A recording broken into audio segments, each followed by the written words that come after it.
আসসালামু আলাইকুম viewers, Ayesha's cooking শোতে আপনাদেরকে স্বাগতম জানাচ্ছি। আজ আমি আপনাদের সাথে শেয়ার করব খুবই মজার একটি বিকেলের নাস্তা। এই নাস্তাটি যে কেউ পছন্দ করবে, চায়ের সাথে এই নাস্তাটি দারুণ লাগে। আপনারা ট্রাই করে দেখবেন। তো চলুন তাহলে শুরু করি। শুরু করার আগে আমার চ্যানেলে যারা এসেছেন প্লিজ সাবস্ক্রাইব করে পাশে থাকবেন। তো আমি এখানে একটি বাটিতে আলু কুচি নিয়েছি, আপনারা আপনাদের মতো করে কুচি করে নেবেন। তো আমি আলু কুচির ভিতরে পেঁয়াজ কাঁচামরিচ কুচি দিচ্ছি, এরপরে দিয়ে দিচ্ছি ধনিয়া গুঁড়া 1 চা চামচের মতো এবং হলুদ গুঁড়া হাফ টিস্পুনের মতো, এরপর মরিচ গুঁড়া দিচ্ছি, আপনারা আপনাদের মতো ঝাল দিয়ে নেবেন এবং দিয়ে দিচ্ছি ডাল বাটা, এটা বুটের ডাল বাটা, আমি 1 কাপের মতো দিয়ে দিচ্ছি।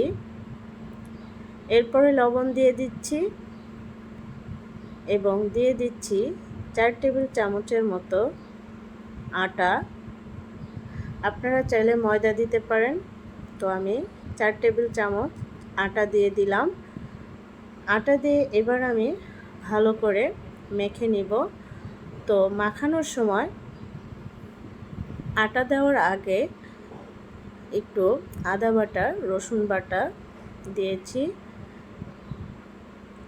এবার আমি ভালো করে এই আলু এবং আটা ডাল সব একসাথে ভালো করে মিশিয়ে নিব।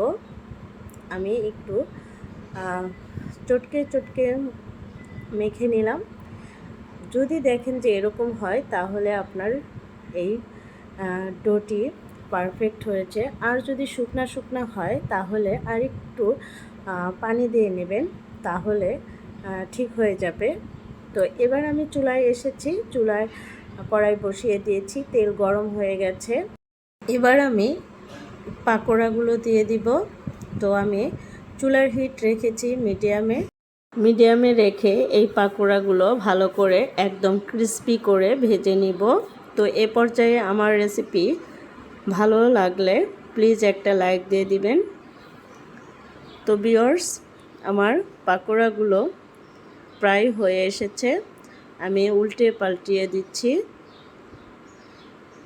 এই পাকোড়াগুলো হয়েছে, এবার আমি উঠিয়ে নিচ্ছি,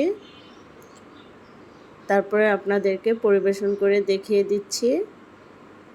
দেখুন অনেক ক্রিস্পি হয়েছে। বিকেলে চায়ের সাথে এই পাকোড়া খেতে অনেক মজা লাগে। আপনারা বাসায় ট্রাই করবেন, দেখবেন সবাই পছন্দ করবে ইনশাল্লাহ। তো আমি সার্ভ করে দেখিয়ে দিচ্ছি এবং ভেঙে দেখিয়ে দিচ্ছি কেমন হয়েছে। অনেক ক্রিস্পি মুচমুচে হয়েছে। তো ভিউয়ার্স, কেমন হয়েছে আপনারা কমেন্ট বক্সে জানিয়ে দেবেন। আজকের মতো এখানেই বিদায় নিচ্ছি, দেখা হবে নেক্সট নতুন কোনো রেসিপি নিয়ে। আসসালামু আলাইকুম, আল্লাহ হাফেজ।